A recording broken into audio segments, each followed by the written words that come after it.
Let's bring in for a more analysis of political matters, because that's what we're here for.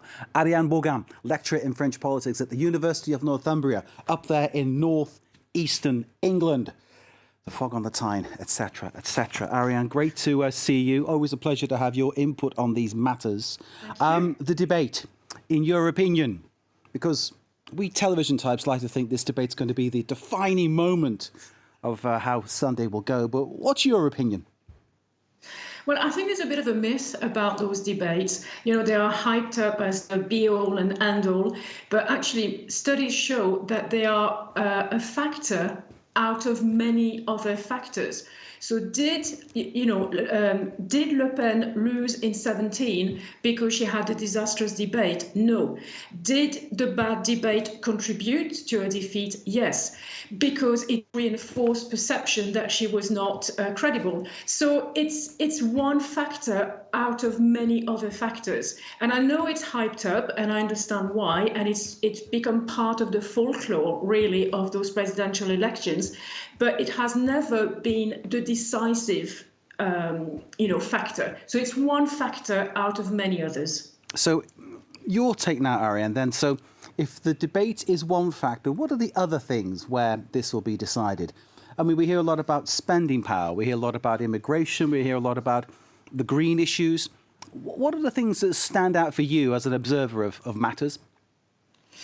What has stood up for me in the second round, I think there's four things. One, Macron is finally in the campaign. I think he's learned his lesson from the first round. We see him, he's visible, he has a lot of rallies. Second, there's been a clear shift from Macron towards the left.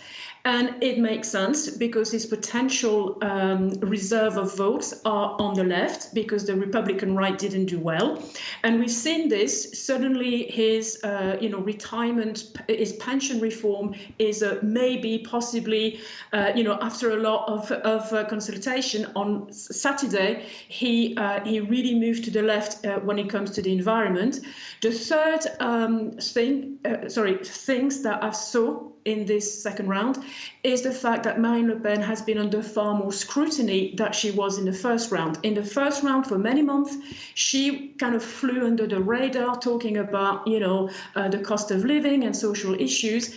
And suddenly, in the second round, now, from Macron, but also from the media, there is a lot of questions that are asked about a program, about what it means for France. So she's suddenly far more under the microscope. And then a final point I would make is that both of them are clearly trying to woo Mélenchon's voters, the nearly 22% of people who voted for the left in the first round, and they are both trying to get them. And I think that the defining factor is going to be the abstention rate, not just in terms of the level, but in terms of who abstain. Ariane, I could talk all night with you, but sadly time is against us.